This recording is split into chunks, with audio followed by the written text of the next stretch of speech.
Alors, cette fois, on va travailler avec la mission 4 du sujet Aéroplan 2014, sujet de BTS SEO.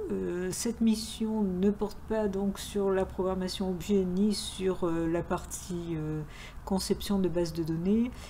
Ça portait sur du SQL et sur des procédures et fonctions stockées. C'était une mission difficile. On va la décrypter, on va essayer de voir un peu en détail le fonctionnement, mais effectivement là, il n'y avait aucune question facile dans cette partie qui comporte 5 questions. Alors, décryptons un petit peu le sujet. Du coup, je vais lire parce que le but c'est quand même de bien expliquer chaque partie du sujet. Alors, dans une démarche globale d'amélioration de la qualité de la compagnie Aéroplan,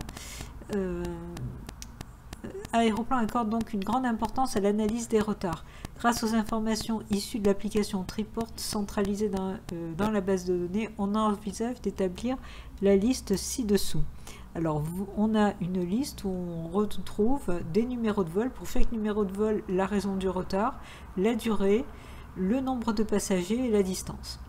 Un vol est listé si son retard a eu lieu la veille de l'édition de la liste. Bon, là, cette information est importante. Vous pouvez passer à côté et du coup vous tromper dans une des requêtes demandées.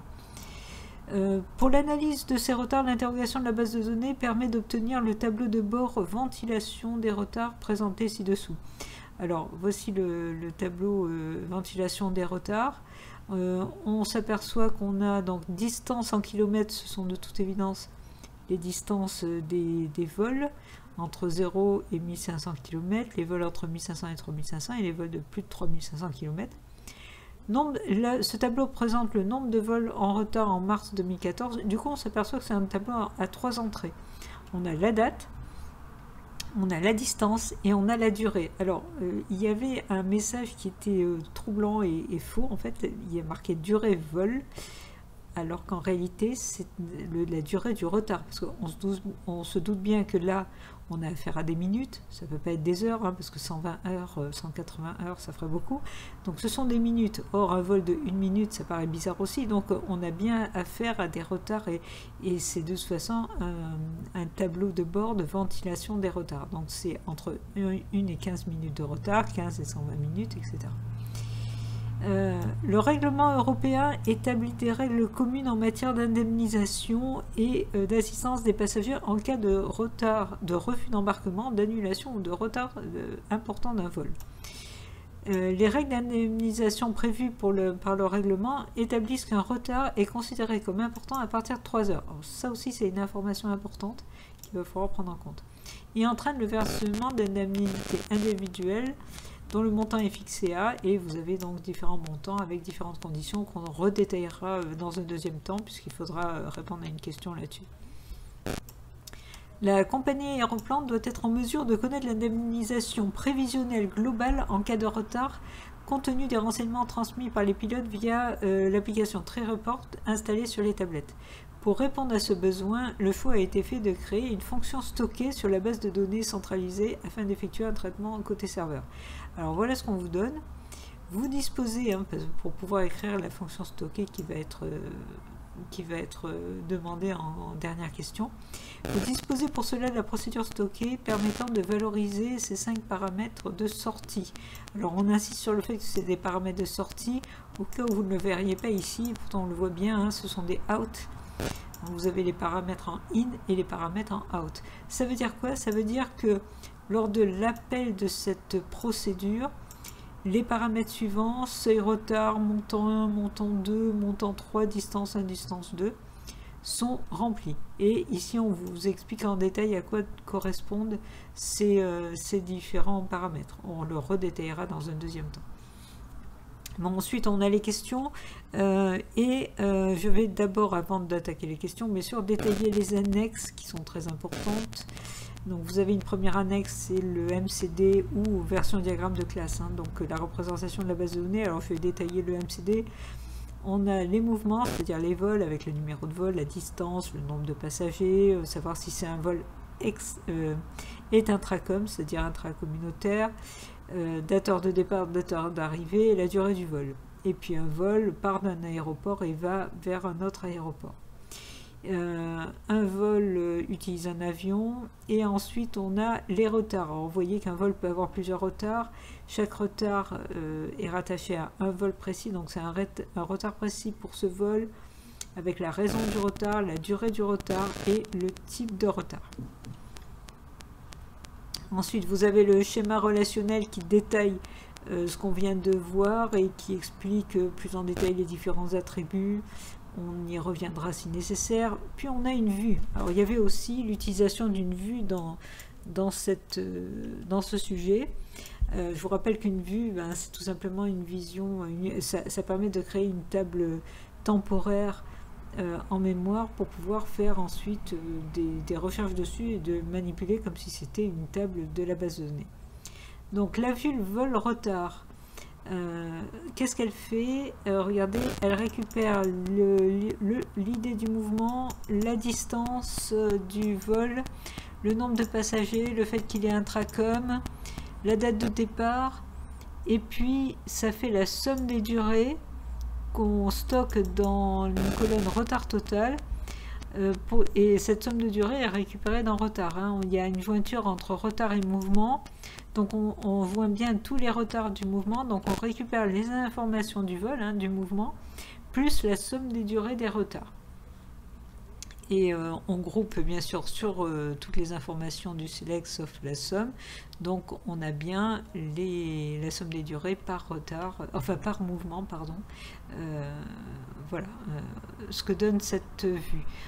On vous donne un exemple d'utilisation, ça s'utilise exactement comme une table, select étoile from vol retardé. Ensuite, vous avez en document 9 des fonctionnalités du SGBDR, donc vous avez les fonctions qui permettent de manipuler les dates. Donc ça risque de ça va nous servir. On vous donne une fonction stocker, donc la fonction stocker la distance qui reçoit un vol, un mouvement et puis une unité, et qui récupère la distance de ce mouvement par rapport à l'idée qui a été reçue, donc la distance d'un mouvement précis. Et puis si l'unité M, c'est-à-dire les miles, à ce moment-là on change la distance, on divise par 1.852 et on obtient le résultat en miles, la distance en miles. Donc en gros cette fonction retourne la distance d'un vol soit en kilomètres, soit en miles, suivant l'unité qu'on a passée en paramètres. Et enfin une dernière fonction, get indemnisation globale, qui permet de connaître l'indemnisation totale qu'il va falloir payer pour un mouvement par rapport aux différents retards. Et là je détaillerai après parce qu'il va falloir en fait qu'on écrive une partie du code de cette fonction. Ok. Voilà, on a fait vraiment le tour. On va de toute façon redétailler certaines parties par rapport aux différentes questions. Alors, première question, écrire la requête permettant d'extraire les informations nécessaires à l'obtention de la liste des retards du jour. Alors déjà, rien que là, il fallait savoir exactement ce qu'on devait écrire comme requête. Liste des retards du jour, si vous reprenez bien le sujet, on a ce tableau. Donc il fallait repérer que c'était ce tableau liste des retards du jour. Donc la requête devait permettre d'éditer ce tableau. Donc là on voit que ce qu'on doit obtenir c'est un numéro de vol, raison du retard, durée, nombre de passagers et distance. Alors où est-ce qu'on obtient toutes ces informations là? Donc si on regarde un petit peu tout ce qu'on a, on s'aperçoit que dans le mouvement on a numéro de vol, on a la distance, on a le nombre de passagers, on a qu'est-ce qu'on a d'autre, non? Et ensuite on a la raison et la durée du retard dans retard. Donc pour obtenir ce tableau, on va avoir besoin des tables mouvement et des tables retard. Alors attention, on vous dit bien écrire la requête permettant d'extraire les informations nécessaires à l'obtention de la liste des retards du jour. Donc pour cela, on a besoin les vols listés un vol est listé si son au départ a eu lieu la veille de l'édition de la liste. Donc, pour avoir la liste du jour, il faut récupérer les vols qui sont partis la veille. Ça aussi, cette phrase était importante, il fallait la repérer. Et bien voilà, maintenant on a tous les éléments. Mais déjà, rien que pour répondre à cette question, il fallait trouver les bons éléments. Donc, on a besoin... Alors, j'ai besoin... il faut que je mémorise ces titres-là, parce que je vais les oublier. Donc, je vais juste les copier là. Voilà, donc j'ai besoin, dans mon select, de faire tout ça. Donc, je reviens ici. Donc, j'ai besoin de récupérer le numéro de vol. Alors ça c'est dans mouvement, donc numéro vol. Ensuite j'ai besoin de la raison du retard, ça c'est dans retard, r.raison. Puis j'ai besoin de récupérer la durée du retard qui est dans retard, r.durée. Puis le nombre de passagers, NB passagers, c'est dans mouvement. Alors, N.NB passagers. Et enfin, la distance qui se trouve dans mouvement. Donc, M.distance. Donc voilà, j'ai tous les éléments que je veux afficher. J'ai besoin des tables mouvement et retard. Donc, from mouvement. Et je vais joindre à retard.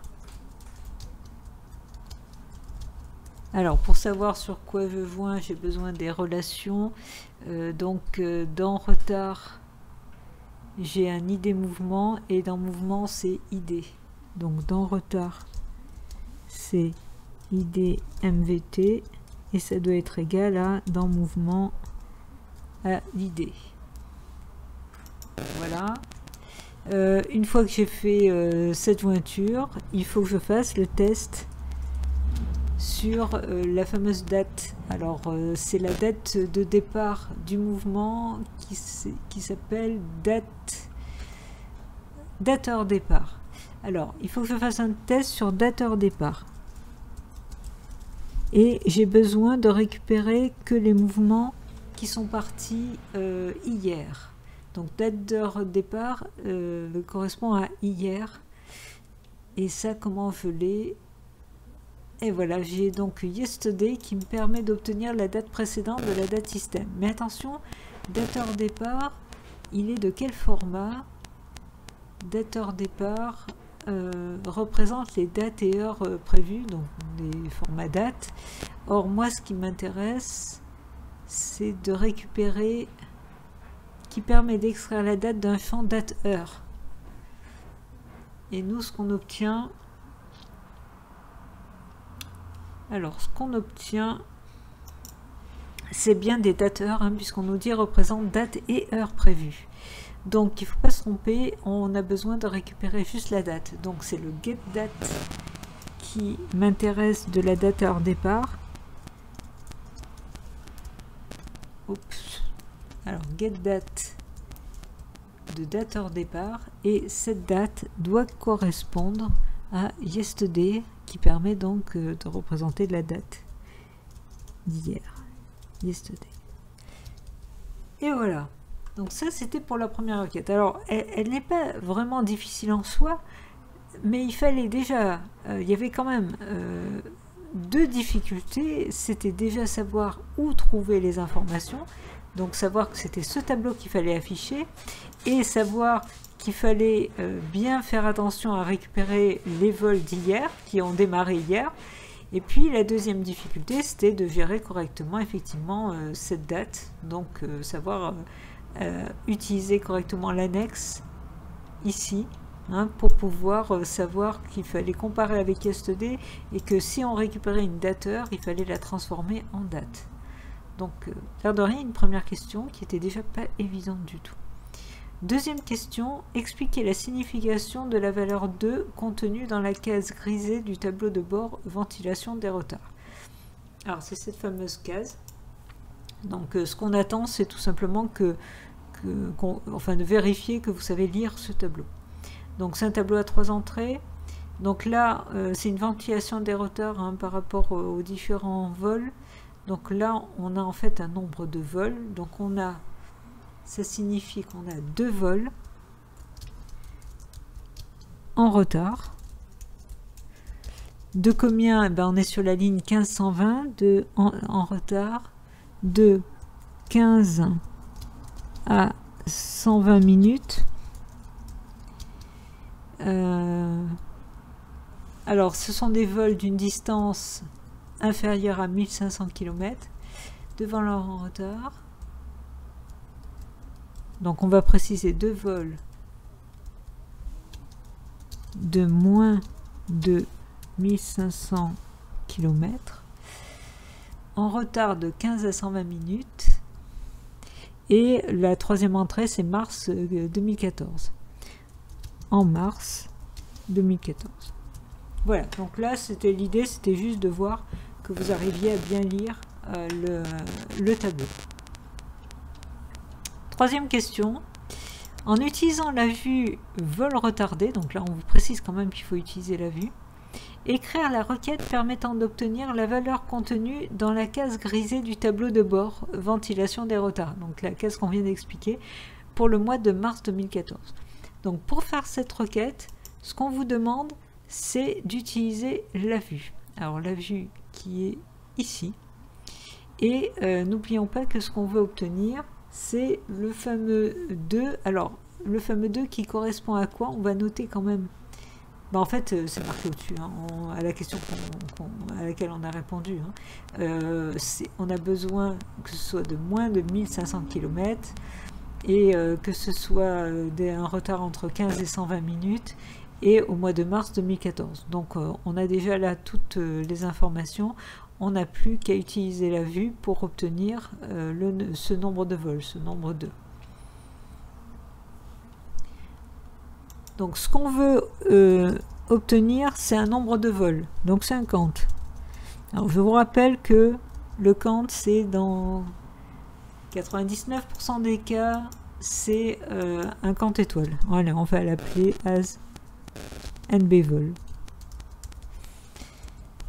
Donc, vous mettez autre chose que étoile. Je vous rappelle que dans 2 cas, quand vous voulez mettre distinct pour éviter de compter plusieurs fois les mêmes lignes par rapport à un champ, ou quand vous voulez éviter de compter les nuls, vous mettez le nom du champ sur lequel vous ne voulez pas compter les nuls. Mais sinon, ce sont des lignes que vous comptez, donc ne mettez pas un nom de champ, ça n'a aucun sens. Donc, select count étoile, à partir de là, qu'est-ce qu'on veut? Alors, on travaille bien sûr sur la vue, donc la table qui nous intéresse, c'est vol retardé, donc c'est la vue. Et maintenant, c'est parti pour les conditions. Alors, on veut des vols de moins de 1500 km. Donc là-dedans, il faut que je trouve, voilà, on a distance hein, comme attribut qui nous permet de tester la distance. Donc la distance doit être inférieure à 1500. Quoi d'autre? On veut les retards entre 15 et 120. Alors, où est-ce qu'on a le retard? C'est retard total, hein, c'est somme durée qui a été renommé en retard total. Donc, on va travailler sur retard total. Il doit être... alors, attention, là j'ai mis entre 15 et 120, mais plus précisément, c'était, je crois, 15 compris et 120 non compris. L'air de rien, c'est important. Donc, retard total qui doit être supérieur ou égal à 15 et retard total qui doit être inférieur strictement à 120. Voilà. Quoi d'autre? Et il faut que ce soit en mars 2014. Alors ça, on va l'avoir avec date heure départ. Alors attention, date heure départ, il faut vérifier l'année 2014. Alors c'est toujours un date heure. Hein. Et nous, on veut l'année qui permet d'extraire l'année d'un champ date. Alors logiquement, je devrais faire un get date et ensuite un year. Alors, à mon avis, dans un sujet comme ça, si vous faites juste year, on vous en voudra pas, on vous comptera pas faux. Mais logiquement, d'après la façon dont c'est présenté, je devrais faire un year du getDate de dateur départ. Voilà, et là, il faut que ce soit égal à 2014. Et vérifier le mois de mars, donc la même chose, mis à part que c'est pas avec year, mais c'est avec, j'imagine que j'ai un month qui traîne quelque part. Ah, mais attendez, j'avais pas vu, il y a un year d'une date heure. Donc year étant surchargé, je n'ai pas besoin de faire un getDate. Voilà, et là je peux faire directement aussi un month, puisque lui aussi il est surchargé, et il peut fonctionner avec une date heure. Donc je remets date heure départ. Et là je vérifie que c'est égal à mars. Alors, qui permet d'extraire le mois d'un champ date. Alors on se doute que c'est le numéro du mois. Vous auriez mis mars entre guillemets, vu le manque de précision de la fonction month, on ne nous dit pas quel type est retourné, ça aurait été accepté aussi. Voilà, on a répondu à la question 4.3. Alors on passe à la question 4.4. Qu'est-ce qu'on vous demande?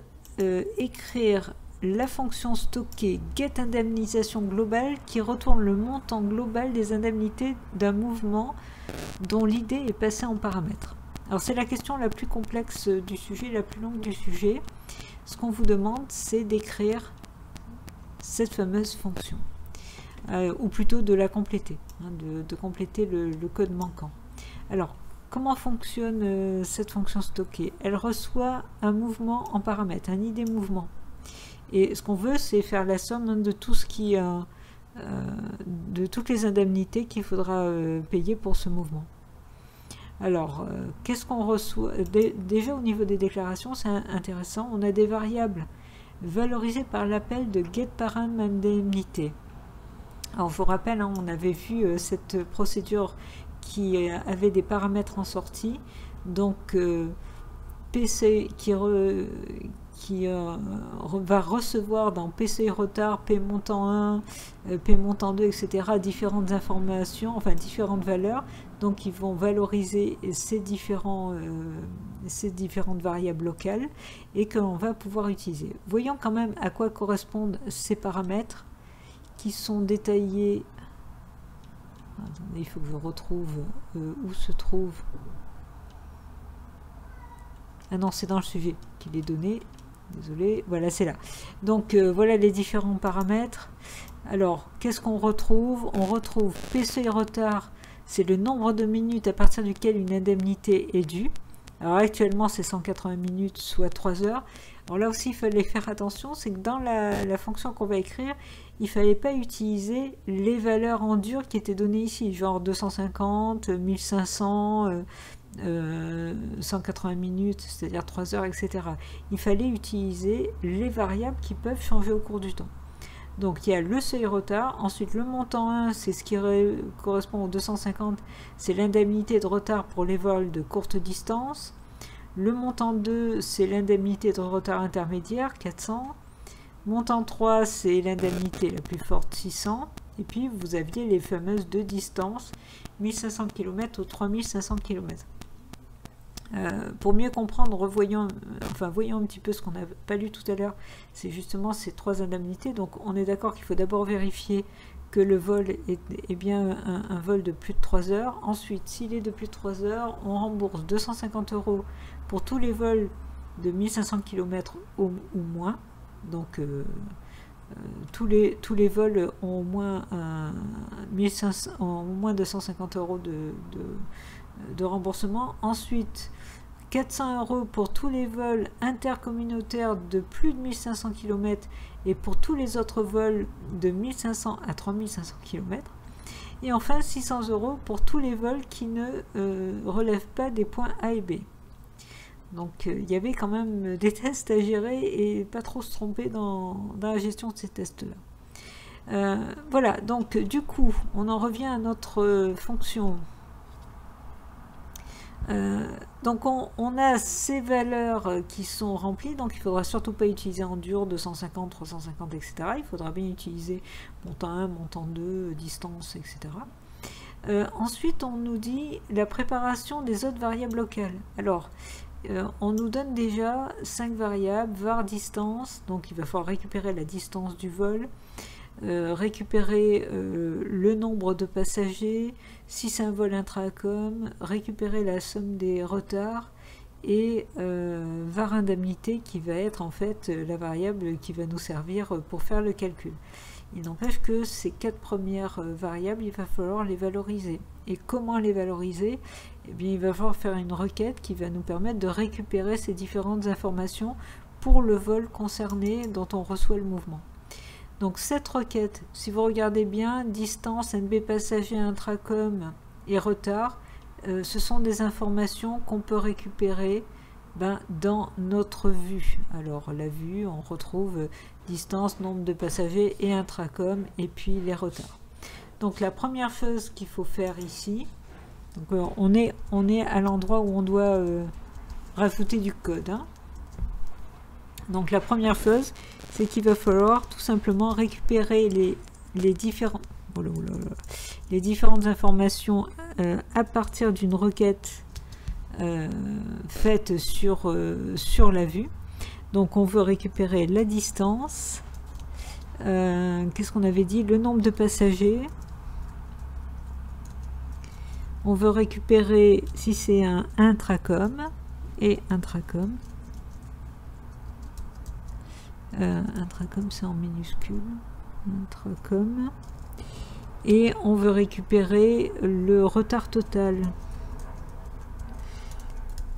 Alors attention, tout ça c'est une requête qui va nous récupérer, nous retourner qu'une ligne, hein, d'où le fait que je ne fais pas de curseur, je fais directement une requête, mais attention, il faut que je récupère tout ça à l'intérieur des différentes variables locales qui ont été déclarées. Donc je vais les récupérer dans, alors, je vais aller à la ligne, tout, et je vais récupérer donc la distance dans var distance, donc var distance,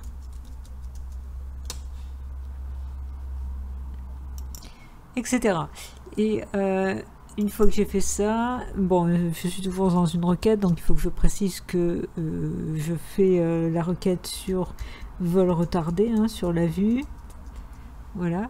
Et attention, ce qui m'intéresse, c'est uniquement where, uniquement bien sûr le vol dont l'idée est passée en paramètres. Donc dans vol retardé, je me rappelle plus, c'est IDMVT. Donc IDMVT doit être égal au paramètre que j'ai reçu, c'est-à-dire à ID mouvement. Donc ID mouvement. Voilà. Donc à partir de là, j'ai récupéré les informations pour valoriser ces variables. Maintenant, il ne me reste plus qu'à faire un ensemble de tests pour comparer ces variables avec les différentes variables que j'ai, les différents seuils. Alors, il est possible que, c'est dans la variable var indemnité hein, qu'on va faire le calcul, il est possible que cette variable reste soit 0 à la fin. Donc, autant l'initialiser tout de suite. Donc, var indemnité égale 0. Et à partir de là, alors oui, juste une histoire de syntaxe, l'air de rien, on vous a donné une première fonction qui vous donne un petit peu la syntaxe du langage. Vous voyez que l'affectation c'est 2 points égal. Alors très sincèrement, si vous ne mettez pas 2 points égal, si vous mettez égal, tout ce qui est syntaxe à l'examen, on s'en moque. Hein. Donc on vous pénalisera jamais sur une histoire de syntaxe comme ça. On va regarder plutôt si vous avez une logique correcte pour traiter le sujet.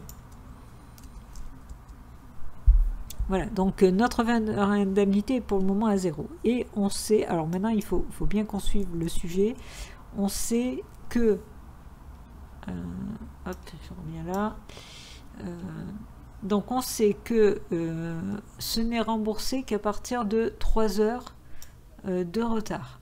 Donc ça veut dire quoi? C'est le seuil retard qui contient le nombre de minutes à partir duquel une indemnité est due.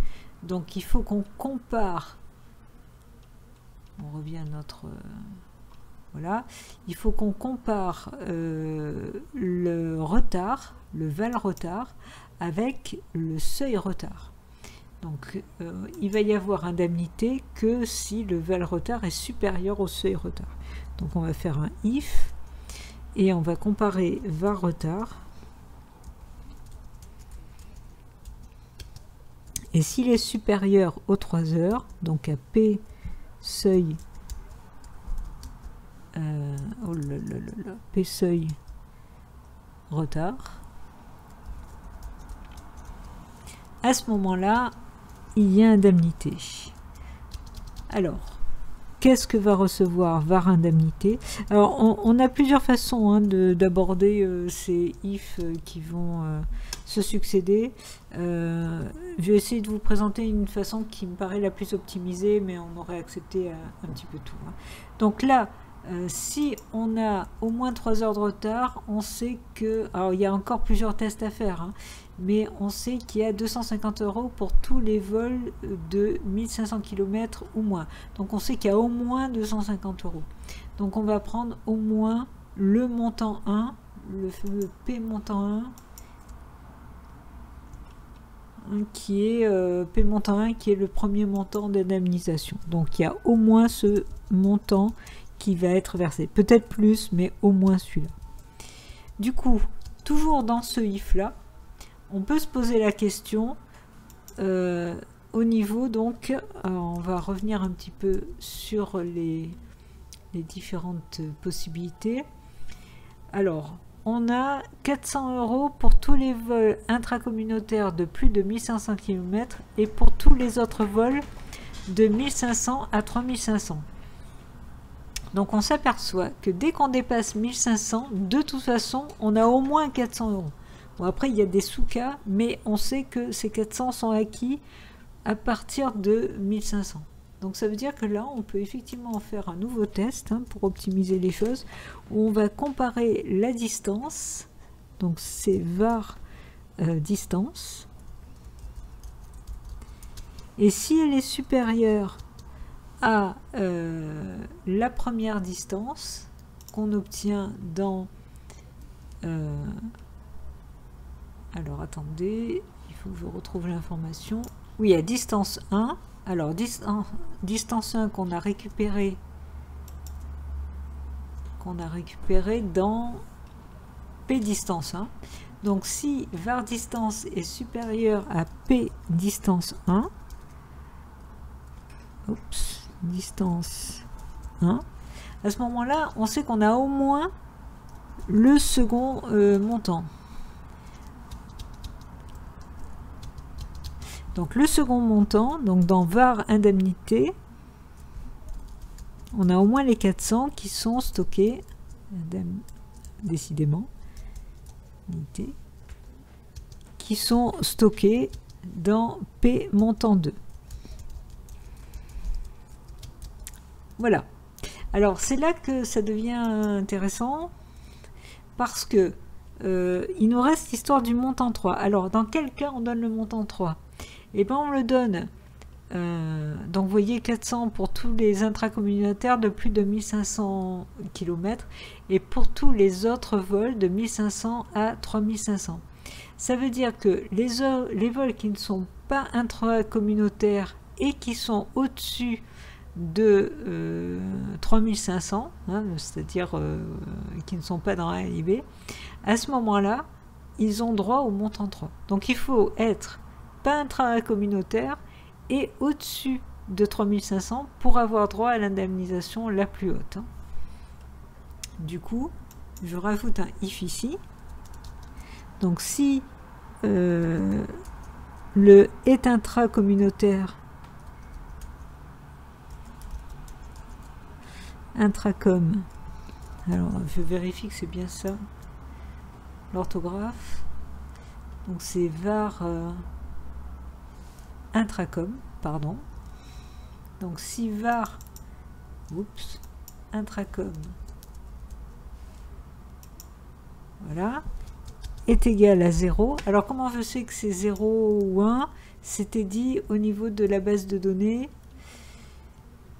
Est intracom est valorisé à 1 s'il s'agit d'un vol intracommunautaire, à 0 sinon. D'accord? Donc, si c'est pas un intracom, donc si c'est un vol plus long, et que sa distance est supérieure à la fameuse plus grande distance, donc var distance est supérieure à p distance 2,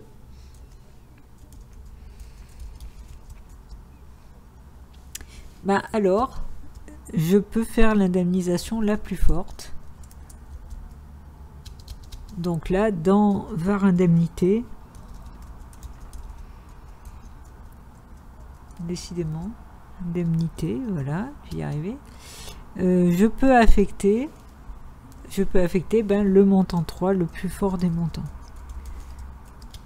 Alors, vous auriez pu faire d'autres if plus compliqués, séparer vraiment les 3 cas, faire des if avec des and, avec plusieurs and. Là, je vous montre une solution qui est une des plus optimisées au niveau des if imbriqués. Donc là, il ne faut pas oublier de fermer les if. Donc un diff, j'en ai 3. Donc j'en ai encore un à faire, voilà. Un diff. Bon, qu'est-ce qu'il nous reste à faire? Oula. Un diff. Donc, qu'est-ce qui reste à faire à ce niveau-là? Il va falloir, évidemment, puisque c'est un total, il va falloir multiplier ça par le nombre de passagers. Hein, on a récupéré le nombre de passagers et ça, évidemment, cette indemnité correspond à un seul passager. Donc, il va falloir le faire pour plusieurs. Donc, vu qu'on fait un return var indemnité à la fin, eh bien, il faut que dans var indemnité, je lui affecte, oups, voilà, je lui affecte le calcul que je viens d'obtenir, donc indemnité. Alors, s'il est à 0, ben, ça sera multiplié par 0, hein, donc c'est pas un problème. Multiplié par le nombre de passagers, c'est-à-dire que j'ai dans var nb passagers. Et là, j'aurai bien l'indemnité totale que je dois payer pour ce vol, hein, pour l'ensemble des passagers. Voilà. Vous voyez, l'air de rien, c'était pas du tout évident. D'abord parce que il fallait comprendre que ces variables-là, bah, c'était dit dans le commentaire, hein, mais il fallait comprendre qu'il fallait bien utiliser ces variables initialisées par l'appel de cette procédure et qu'il fallait surtout pas utiliser les valeurs en dur 250, 180, etc. Donc ça, c'est une première erreur qu'on a vue dans beaucoup de copies quand on a corrigé cette année-là le BTS. Ensuite, il fallait bien comprendre que ces variables devaient être initialisées par une requête faite sur la vue, de façon à récupérer les informations du mouvement reçu en paramètres. Donc là aussi, ce n'était pas forcément évident. Et au final, il fallait bien gérer les tests. Alors, je vous rappelle, là, c'est un exemple, hein, on pouvait gérer autrement, mais il fallait quand même bien gérer les tests de façon à gérer les fameux 3 grands cas différents de remboursement de montant. Et là aussi, ce n'était pas du tout évident. Et au final, il ne fallait pas oublier aussi le nombre de passagers, parce que l'indemnité représente bien l'indemnisation globale, donc pas uniquement pour un seul passager. Voilà, il nous reste une dernière question à traiter. Alors, on vous dit, à partir de la structure de la base de données, proposer 2 nouveaux indicateurs permettant d'affiner l'analyse des retards en expliquant leur mode de calcul. Alors, c'est une question très ouverte parce que, purement pour ceux qui connaissent les différentes matières du BTS SEO, c'est purement du SI7, hein, des gestions d'indicateurs. Donc là, ce qu'on attend de vous, c'est que par rapport à la base de données et par rapport aux informations que vous avez, eh bien, dire un petit peu qu'est-ce qu'on peut avoir comme indicateur. Il y a plein de solutions, hein. On peut avoir par exemple le nombre de retards par type de retard. Et ça permet de savoir un petit peu quels sont les types de retards les plus fréquents. Donc, par exemple, voilà, un nombre de retards par type. Donc, alors, on vous dit, en expliquant leur mode de calcul. Alors, vous n'allez pas écrire carrément la requête, hein, mais donc, vous pouvez dire voiture entre type retard et retard. Hein, il suffit de faire un calcul, un compte étoile avec un groupe by sur le type de retard et on l'obtient assez facilement. On ne vous dit pas de les écrire, hein, juste d'expliquer. Hein. Qu'est-ce qu'on peut faire? On peut avoir un nombre de retards par aéroport, par exemple, hein, savoir quels sont les aéroports qui ont le plus de retard. Donc, par exemple, nombre de retards par aéroport. Donc là, voiture, hein, entre aéroport et mouvement. Entre aéroport, pardon, mouvement et retard.